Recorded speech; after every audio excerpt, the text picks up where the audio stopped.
സത്യം മാത്രം പറയുന്ന ഒത്തിരി മാധ്യമപ്രവർത്തകർ നമുക്കിടയിൽ ഉണ്ടായിട്ടുണ്ട്. പക്ഷേ ഇന്നത്തെ അവസ്ഥയോ പലരും പെയ്ഡ് ന്യൂസ് മേക്കേഴ്സാണ്. പ്രധാന മാധ്യമങ്ങളൊന്നും പല സാമൂഹ്യ പ്രശ്നങ്ങളും കൈകാര്യം ചെയ്യുന്നില്ല. കാരണം അതൊരു പർട്ടിക്കുലർ പാർട്ടിക്ക് എതിരാകും എന്ന് വിചാരിച്ചായിരിക്കും അവരങ്ങനെ ചെയ്യാത്തത്.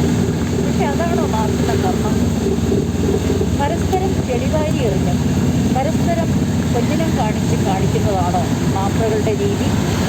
എങ്ങനെയാണ് മാധ്യമപ്രവർത്തകർ മാപ്ര എന്നുള്ള രീതിയിലേക്ക് എത്തിയത്? നല്ലൊരു മാധ്യമപ്രവർത്തകൻ എപ്പോഴും വളരെ ന്യൂട്രലായിരിക്കണം. അയാളുടെ ചിന്തകളും ന്യൂട്രലായിരിക്കണം. ഒരു പ്രത്യേക രാഷ്ട്രീയ പാർട്ടിക്ക് വേണ്ടി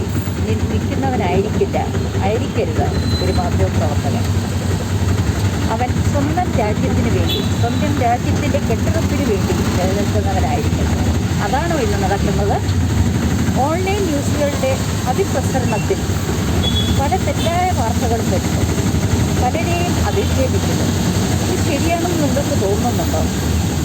ഇതിനിടയിൽ തന്നെ ഞാൻ പരിചയപ്പെട്ട ഒത്തിരി നല്ല മാധ്യമപ്രവർത്തകരുണ്ട്, സത്യം വിളിച്ചു പറയുന്നവർ. സ്വന്തം ജീവന് പോലും ഭീഷണി ഉണ്ടായിട്ടും സത്യം വിളിച്ചു പറയുന്നവർ. അവരെ ഞാൻ ക്രമേണ നിങ്ങൾക്ക് പരിചയപ്പെടുത്തി തരാം.